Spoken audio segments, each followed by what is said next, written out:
Türkmenistanyň ulug sürüjüleri Nowatdaky ýanygyç ýetmeçiligini başdan geçirýär. Aşgabatda we Göktepe'de benzin bol. Aşgabat şäheriniň hemde Göktepe şäheriniň ýaşaýjylary ýanygyç beketlerini awtoglaw ýanygyjynyň dolu üpjünçiligini başdan geçirýän wagty paýtagtyň etegindäki Änew şäheriniň hemde Göktepe şäherinden 2 kilometr aradaşlykda ýerleşýän ilatly nokatlaryň ýaşaýjylary ýokary hilli awtoglaw ýanygyjynyň ýetmeçiligini başdan geçirýär. Ulaw sürüjüleri ilaty el ýeterli bolan A80 markaly pesýeli benzini satyn almak üçin ýanygyç beketleriniň öňüne döreýän uzyň ulaw nowatlaryny uzak wagtlap garaşmaga mejbur bolýarlar. Balkanava şäherinde de A92 we A95 markaly benzin tapdyrmaýar. Bular barada Azatlyk radiosynyň ýurt içindäki habarçysy howpsuzlyk ýagdaýlary sebäpli atlandyrylmalyk şertini 23 sentýabrda habar berdi. Aşgabat şäheriniň özünde we Göktepe şäherine benziniň ähli görnüşi bar. Änew şäherine we Göktepe şäherinden 2 kilometr daşlaşan ýerinde benzin ýok. A80 markaly benzin bar ýöne onuň da nowaty ýetik diýip habar çaýtdy. Onuň maglumatyna görä Balkanawatly ýaşaýjylar hem ulaw ýanygyjynyň ýetmeçiligini başdan geçirýär.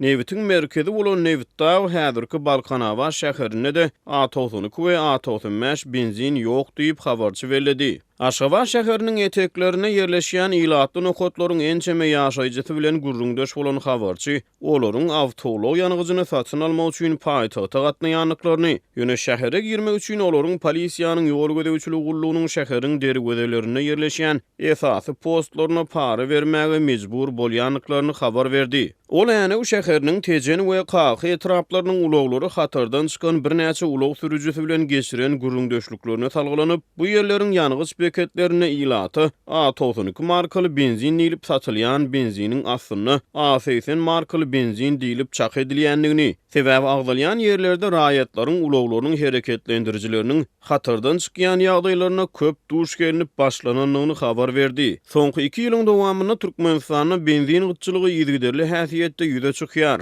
Nowatlar dörýär, benzin çäkli satylýar. Käbir halatlarda satudan ayrılýar. Beýleki tarapdan Türkmenistanda dowam edýän benzin gytçylygynyň fonuny 22 sentýabrda Russiýanyň REN TV websaýty Gruziýanyň neft önümlerini import edijiler birleşmesiniň statistikalarına salgylanyp, ýanwar-awgust aýlary aralygynda Gruziýanyň Türkmenistanyň 120 000 tonadan gowrak benzin we dizel ýanygyjyny satyn alanlygyny habar berdi.